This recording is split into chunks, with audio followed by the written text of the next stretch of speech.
recording. Okay. Okay, my name is Phyllis Arlene Schrager Goldstein. Who's in the picture? Tell us about the This picture. is a picture of a wedding picture of my mother and father. My mother's name was Nechoma Naomi Finkelstein Schrager, and she was 19 when she got married. And this is my father. His name was Ezra Schrager, and he was 29 when he got married. And they both came from Eastern Europe. Okay, if you want, you can put. Possibly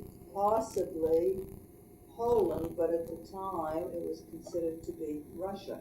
I'm not sure the name of the villages that they came from. My father was the third oldest in a family of 7 living people. There were 6 boys and 1 girl, and my mother was the oldest. My mother was the oldest of 5 living people. Her name, she was Nechoma, Naomi, and her brother Bob came next, and then her sister Frances, who died in 1918 of influenza, then my Aunt Goldie. That's okay. What's the matter with you people? Okay.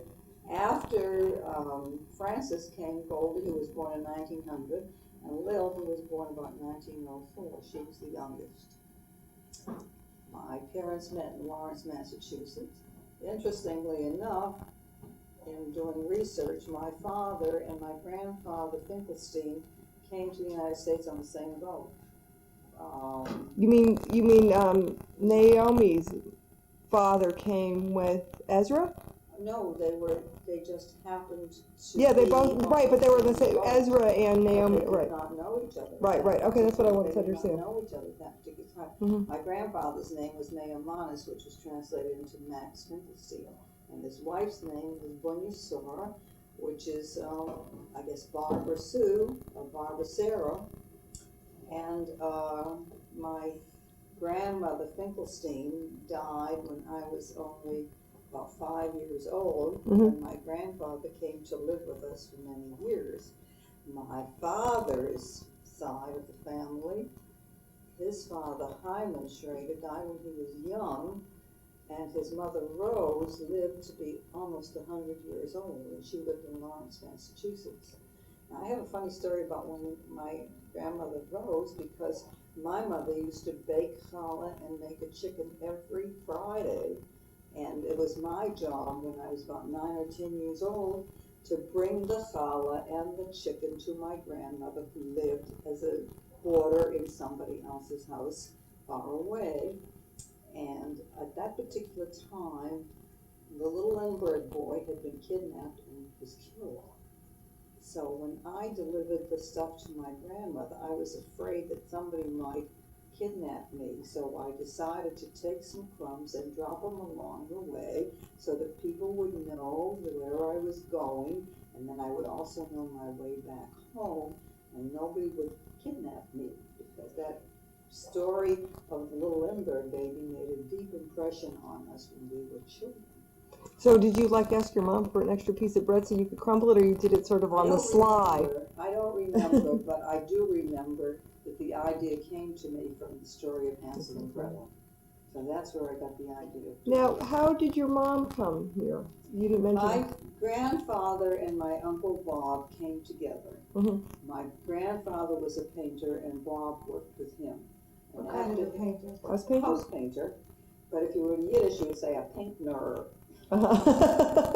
And according to my sister Mim, which I barely remember, he used to have a little red wagon, and he would put all of his painting supplies in it, and his ladders and so forth, and pull that to wherever it was he had a house to paint on the inside. Mm-hmm. And he lived in Lawrence? He lived in Lawrence, Massachusetts, and... Did he meet your grandmother in Lawrence, or he met? No, he came, then after he was in Lawrence for a while, he had enough money to send to Europe to bring over all the girls. So the 4 girls came with my grandmother.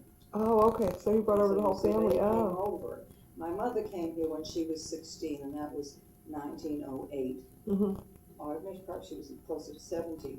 She was married in 1909. Now, the way my father and mother met was, my father had an uncle whose name was Mr. Cooperstein.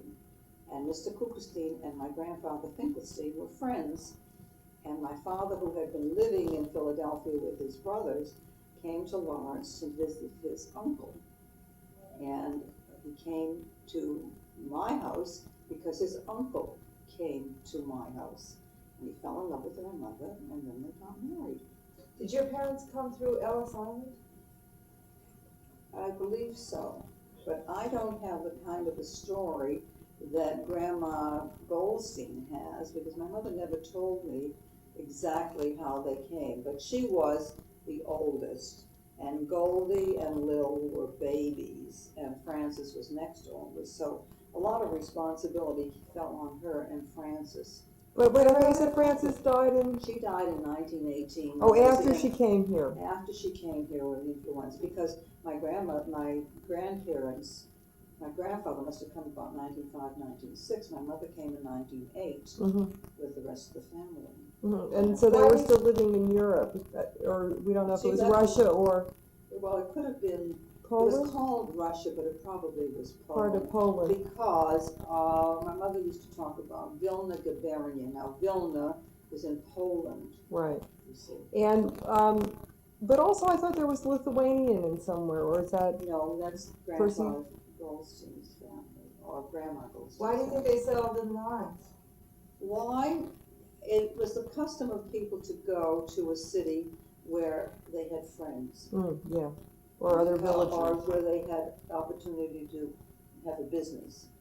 Now, They had a landslide, it was called landslide, which means people from the same country or the same city, Town, that's what I same said, yeah. town. They came that way. And when my father came, then his two younger brothers came To Lawrence. to Lawrence, and then his sister, Yenta, whose name was really Annie, came with her husband Frank Davis. Because Yenta was on Ezra's side. Ezra's Okay. side. Yenta was the only girl in the Schrager family. And Now, we- hold on a second. Now, why did Ezra's family go to Philadelphia? The same reason? Well, first, my father went to Philadelphia where he had two older brothers. Oh, his older brothers were in Philadelphia. And they got him a job working for John Wanamaker, where he learned how to pleat skirts. And he stayed there for a little while. Then one of his brothers, Schlemer, whose name was really Samuel, moved to Louisville, Kentucky. And my father used to talk about going to Kentucky State.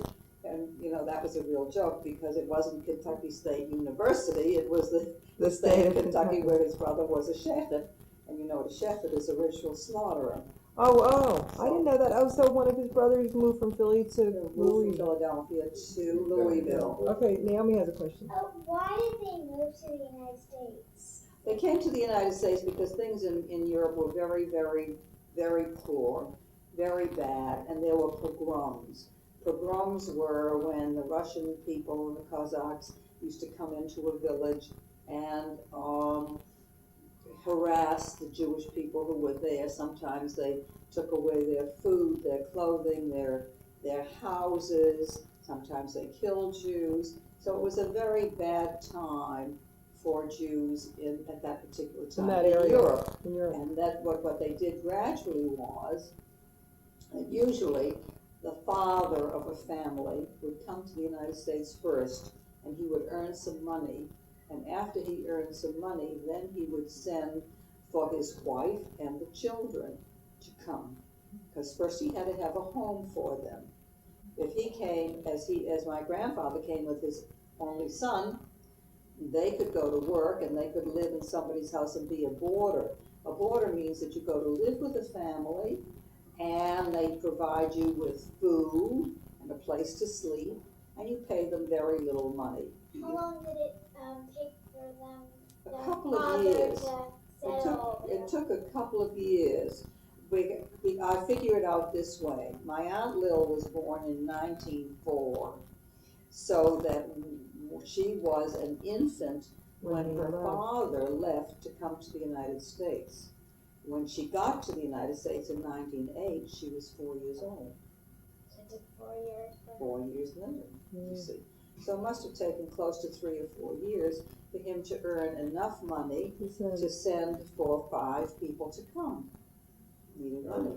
So describe what your father was like. My father was really a very gentle person. He was very handsome. He looked like Conrad Nagel, the actor. He was blonde and blue-eyed. And when he first came to the United States, after he left Philadelphia, he already had a trade because he knew how to be a tailor. My sister Min remembers that at one time he had a store where he had expensive dresses, and he and my mother did the tailoring. In other words, if you bought a dress and you needed to have it shortened and things like that, my mother would do that. But later on, I remember my father differently because I was born in 1923, and shortly after that there was a depression, and by that time my father had moved from a more fashionable street to a street where we actually lived. Our store Which was what, on Hampshire the first Street? on Hampshire Street. Our store was on the first floor of the 3-decker house. My grandmother lived on the first floor above the store, and we lived on the second floor above the store. But after my grandmother died, then for a while my grandfather lived alone, and then he decided to come and live with us because he was getting older and he wasn't well. Was it your grandfather Schrager or your grandfather Finkelstein? Grandfather Finkelstein, because my grandfather Schrager died in Europe when my father was a young man. In fact, my father and his brothers used to be the breadwinners for my grandmother. They lived, my father, Ezra Schrager, lived in a village near a river, and they had rights on the river, and they had a grist mill. The grist mill would grind wheat and flour and so forth, and on the side they made vodka out of potatoes mash. Oh, really? Oh, they were bootleggers. It was legal. It was legal, but they were. But that was what their job was. I mean, that's how they earned money, by using the grist So mill. how do you think your father learned to be a tailor?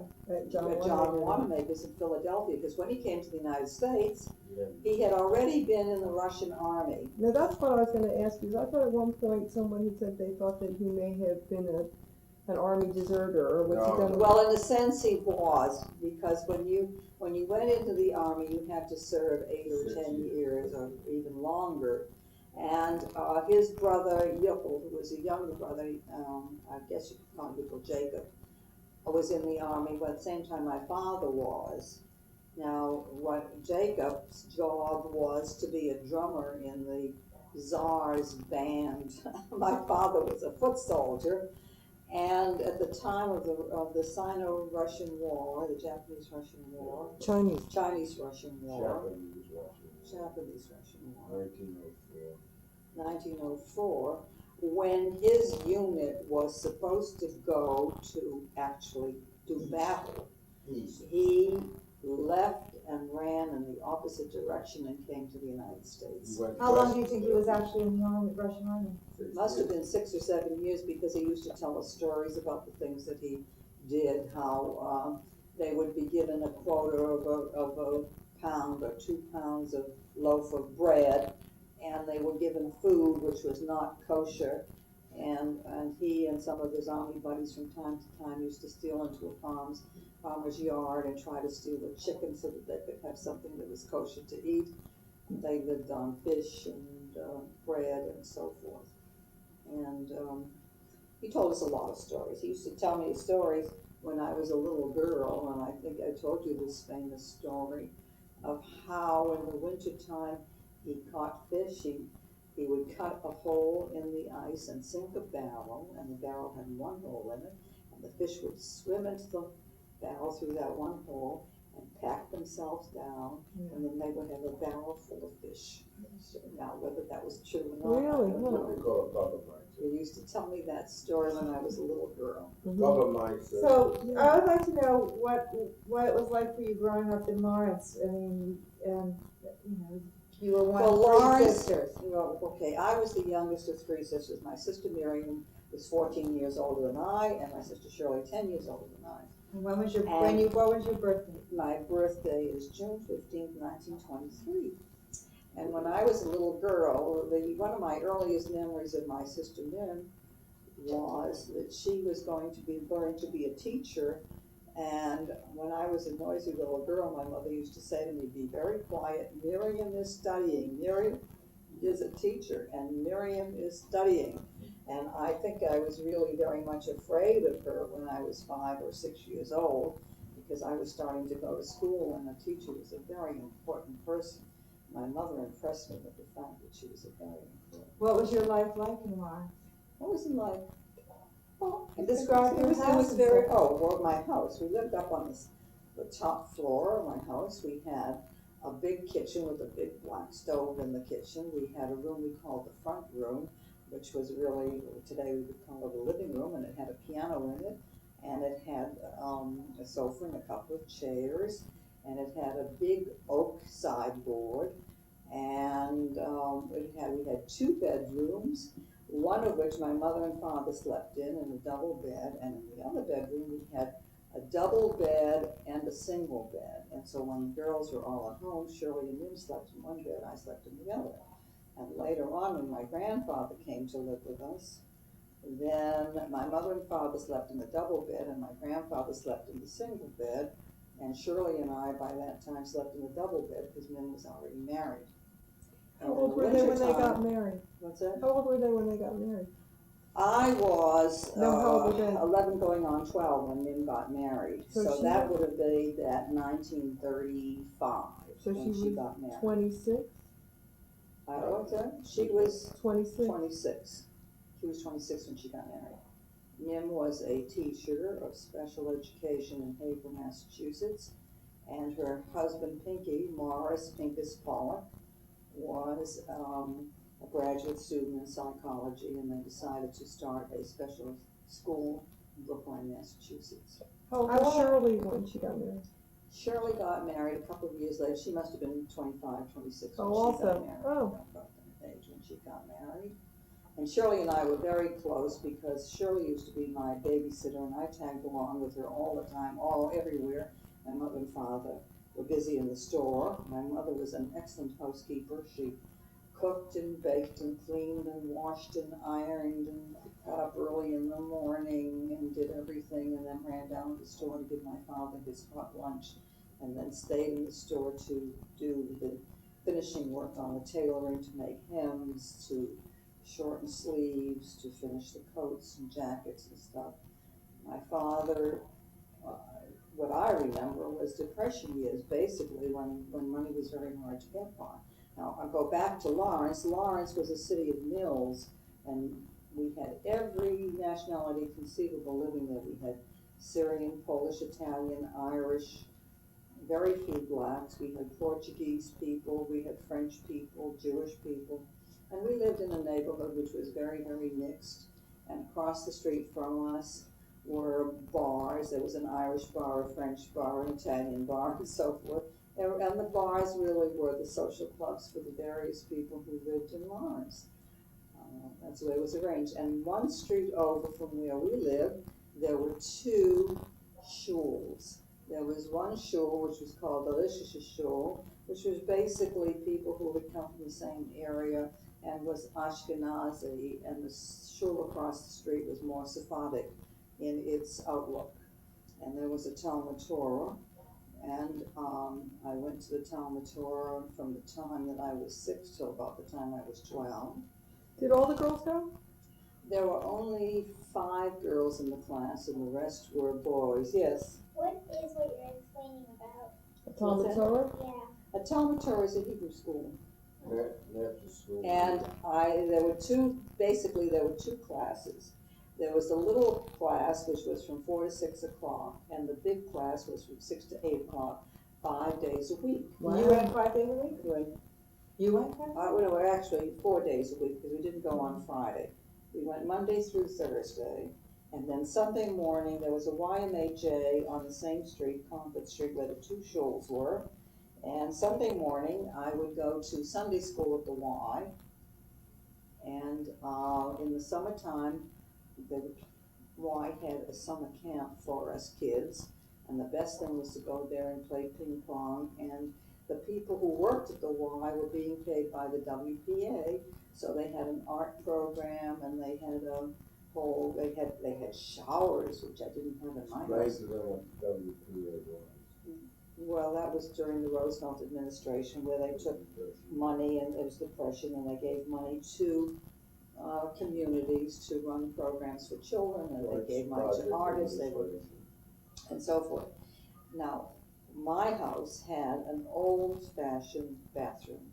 We had a tub in it, no washstand, and we had a toilet that had a wooden box above, and you pulled the chain to flush the toilet.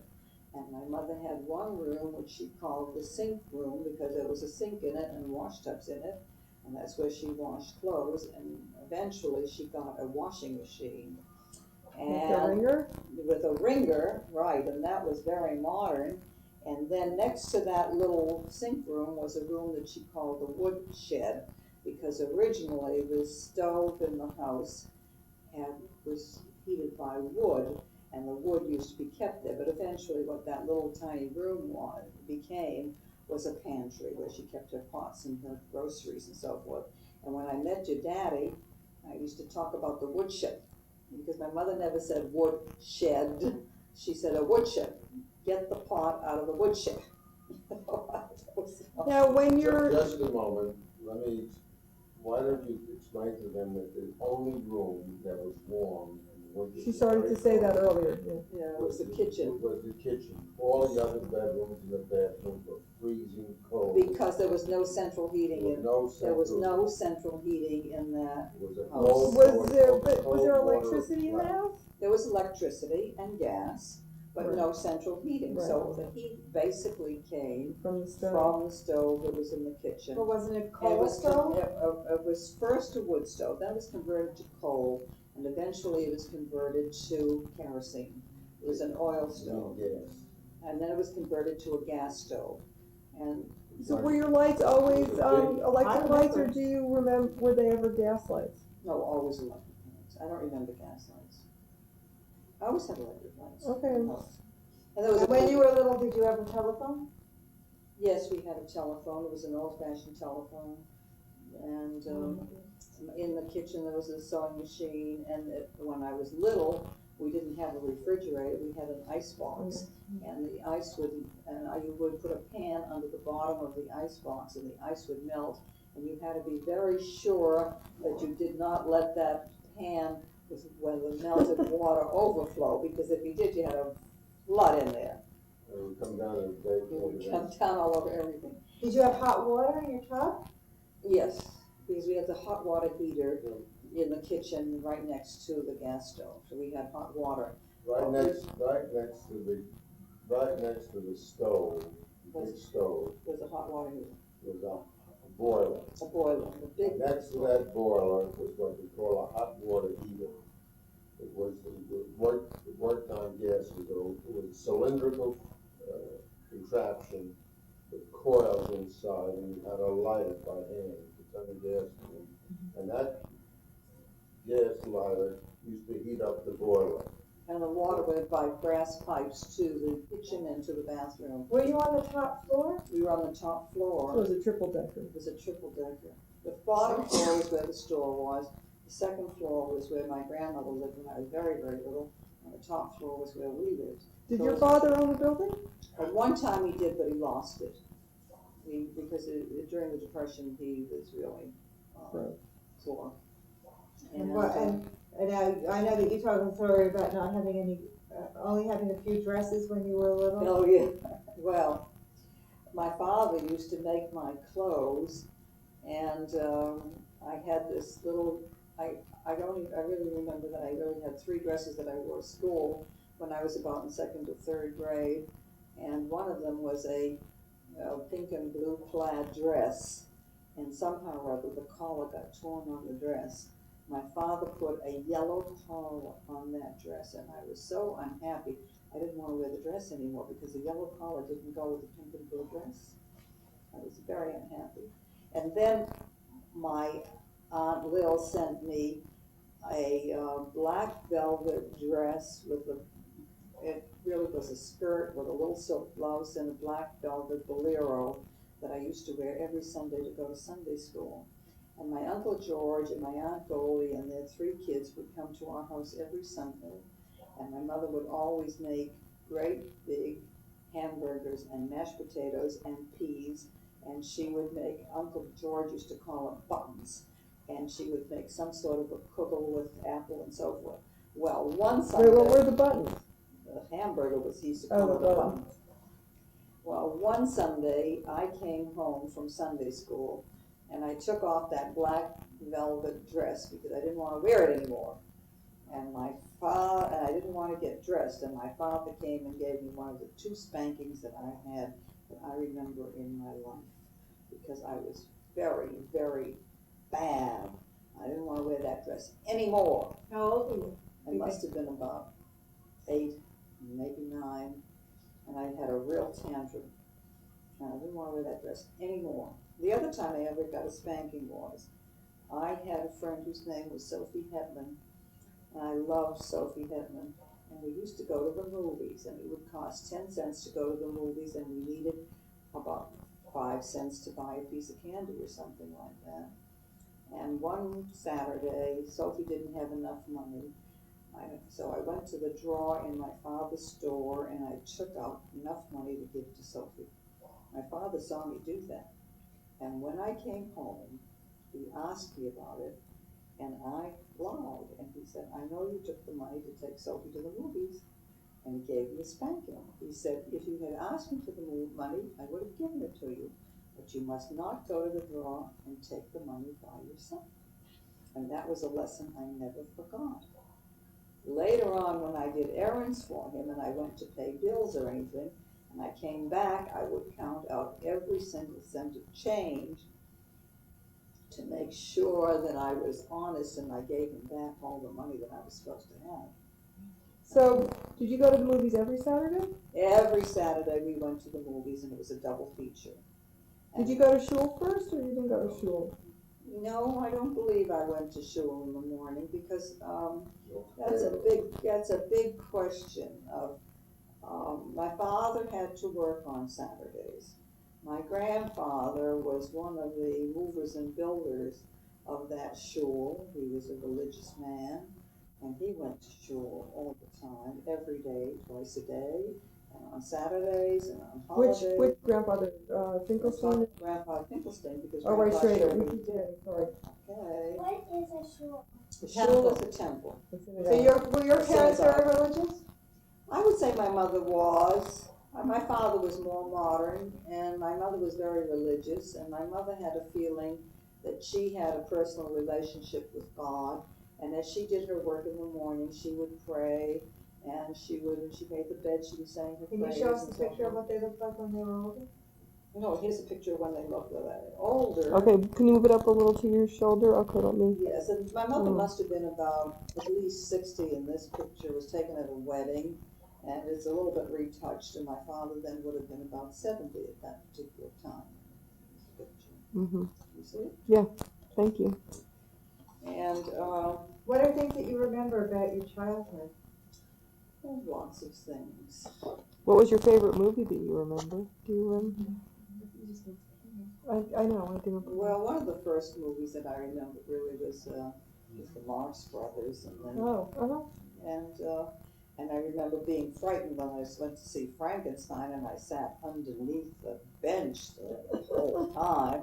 And we used to sit upstairs in the balcony, and we would bring food to eat, and it would be a double feature. Now the movies were about 2-3 blocks away from us, going on to Broadway, and there were 5 movies all in a row.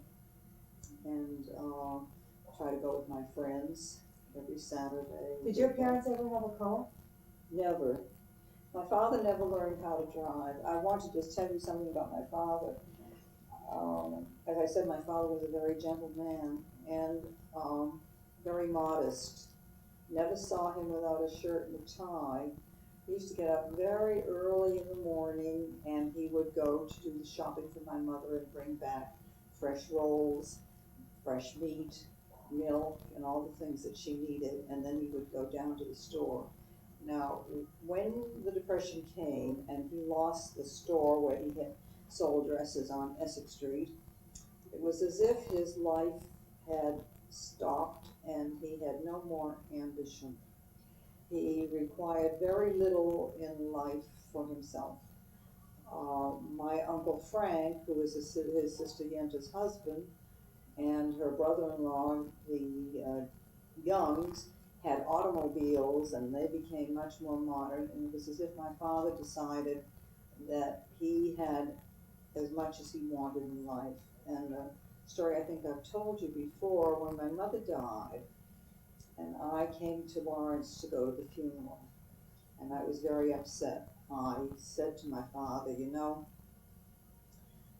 Mama never had a fur coat, and you and Mama never went on a vacation, and you never had an automobile, and there were so many things that you did not have in life, and I feel very guilty about that. And he said,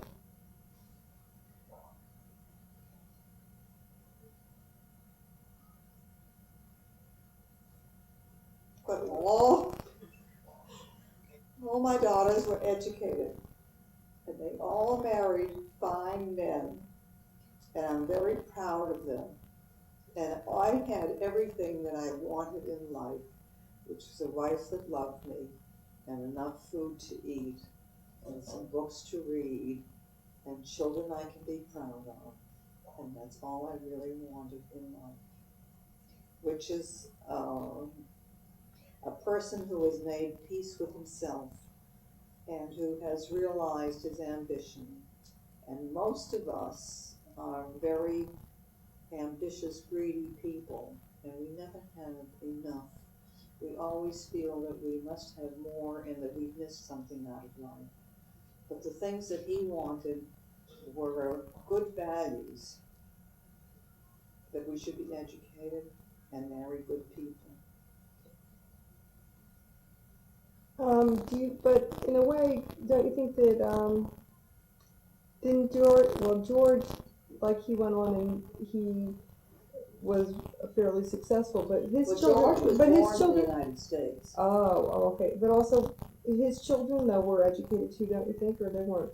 Yes, they were, but George was different because George was born in the United States. If I He had a told his, store too. but George was what? You discussed your family, but you didn't go into your relatives. No, You didn't discuss the fact that who your uncles. no, I didn't. But I'm more interested in what her life was like growing up, what Mama's life was like growing up. Well, when I was a little girl, I mean, what you remember about your well, your I'll life. tell you some stories about when I was a little girl.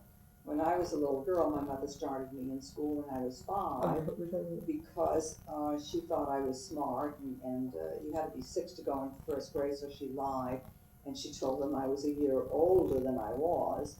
But I missed a lot of the beginning of the first grade year because I had the whooping cough, which was really devastating. So I was out of school a lot, almost until November or something like that. And they sent the truant officer up to my house to find out why I wasn't in school, and I was really scared, and so was my mother. My mother was embarrassed, and really. My mother spoke English and mostly Yiddish because my grandfather lived with us, and she had gone to night school, so she could read a little and she could write a little, but she wasn't highly educated as far as English was concerned. Had your father learned to speak English? They learned to speak English when they were here, and they read. Did they speak English in the house, or did they speak They Yiddish? spoke English, they spoke Yiddish, and when they were in the store, they spoke Russian and Polish to the customers, because he had Russian and Polish customers.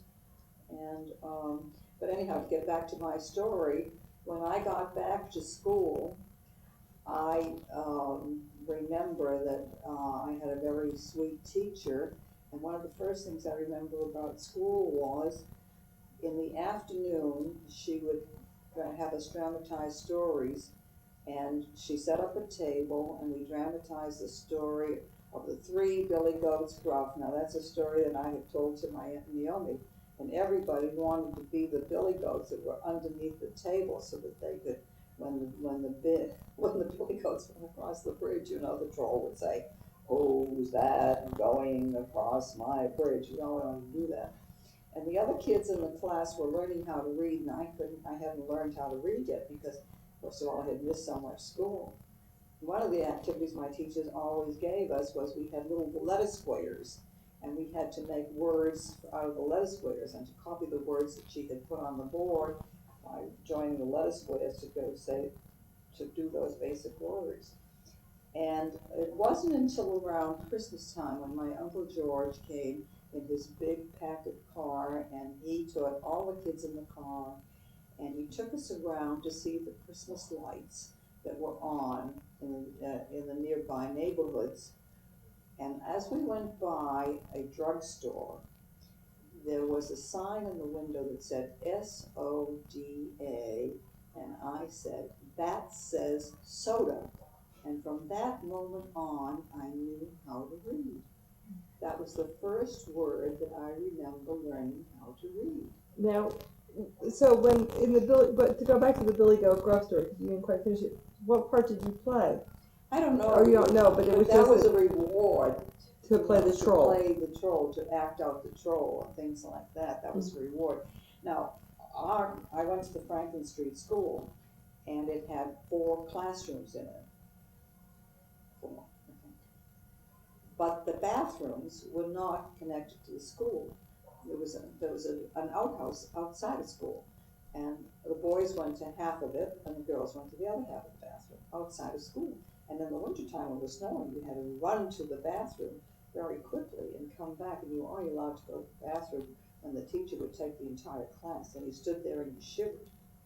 And in the wintertime, I used to wear long underwear, which I hated, because you would have to fold over the bottom part of the long underwear and then put your stockings up above it.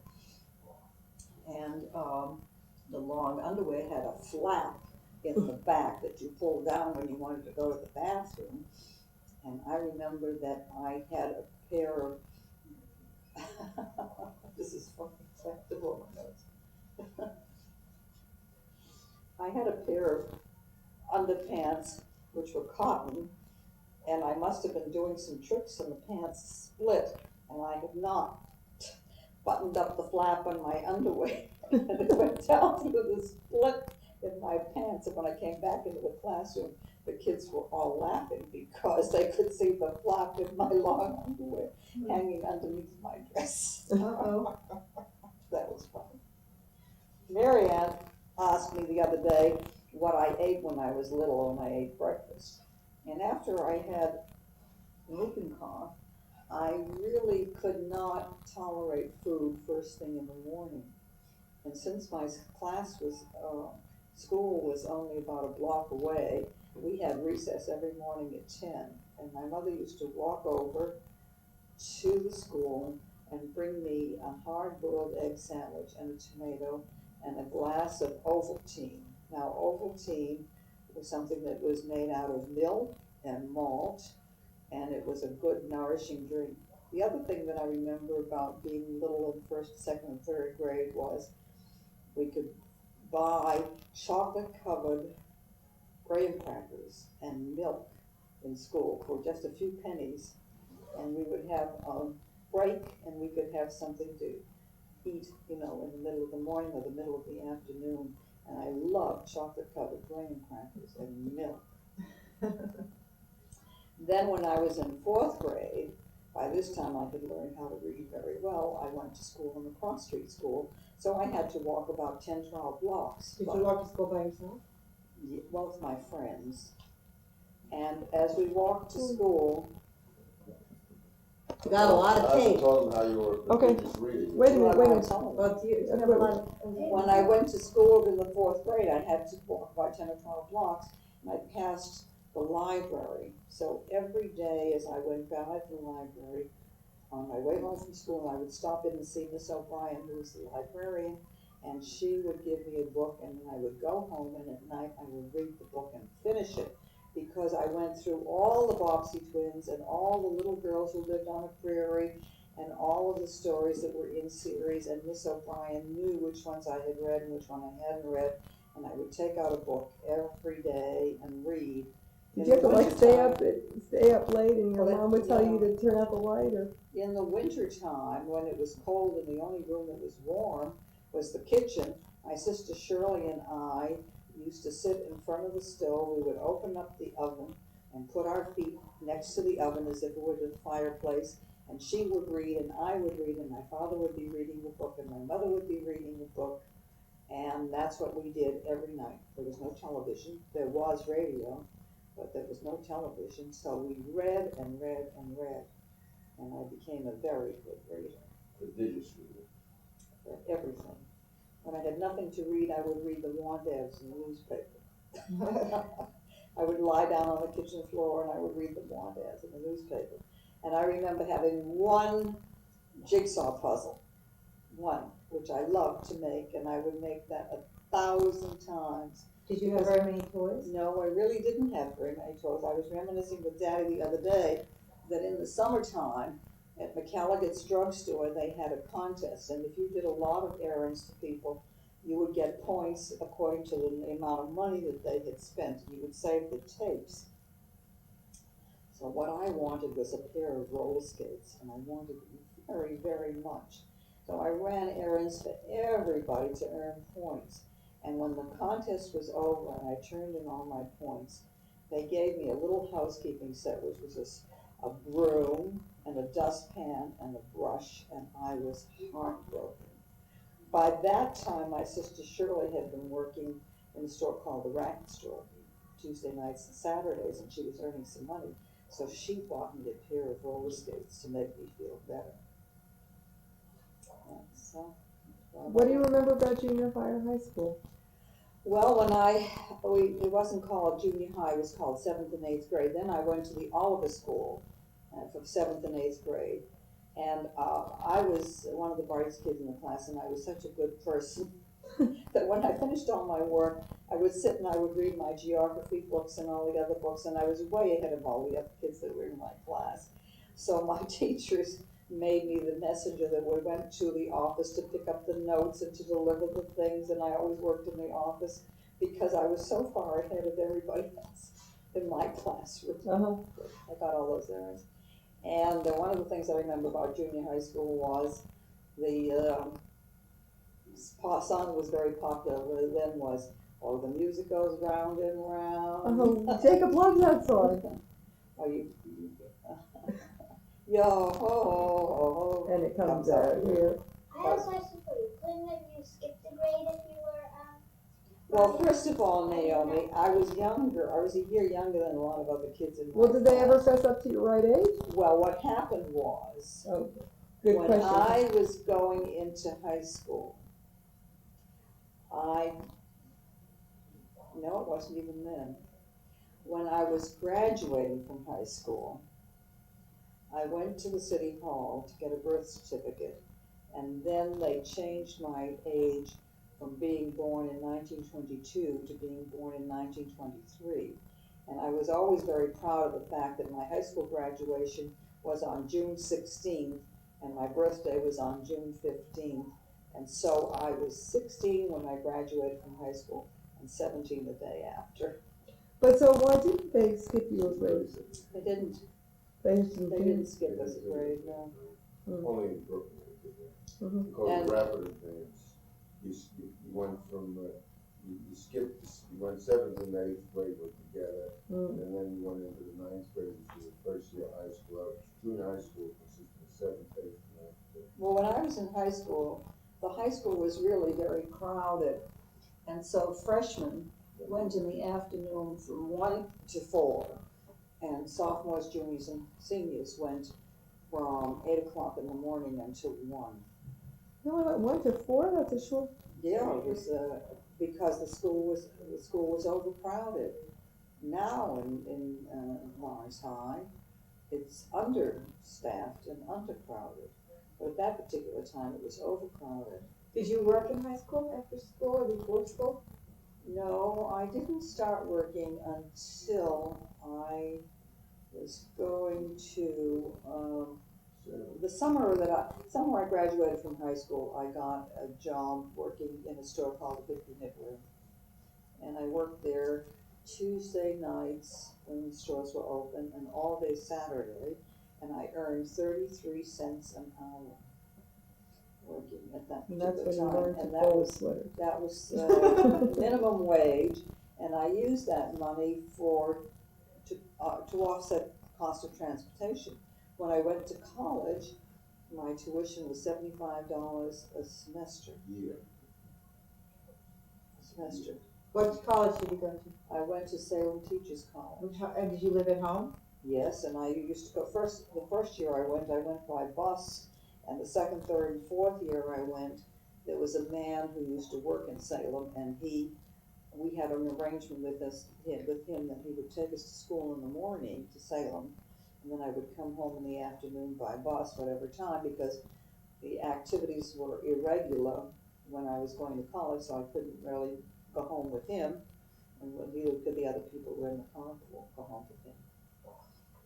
Now, when I went to Teachers College at that time, there were two buildings. One was the main building that we had all our classes in, and the other building was the Horace Mann Training School where we took our teacher training. I went back this year for my 50th reunion, and now there are 16 buildings, and they are part of the state university system, and it has grown to be a university rather than a teacher's college, which it was then. So you started college at 17 then, huh? What's that? So you started college at 17. That's right. You had a bachelor's degree? I got a bachelor's degree in special education, and the interesting thing that happened was that when I started college, there were men at the school because we had a program for training teachers for high school. And so the men, for the most part, were managing the commercial part of the high school program, whereas most of the women were in elementary and junior high school program. Oh, right, because there weren't men teachers in elementary school. No, not at that particular time. And then what happened was, The phone rang. Okay, back to Phyllis.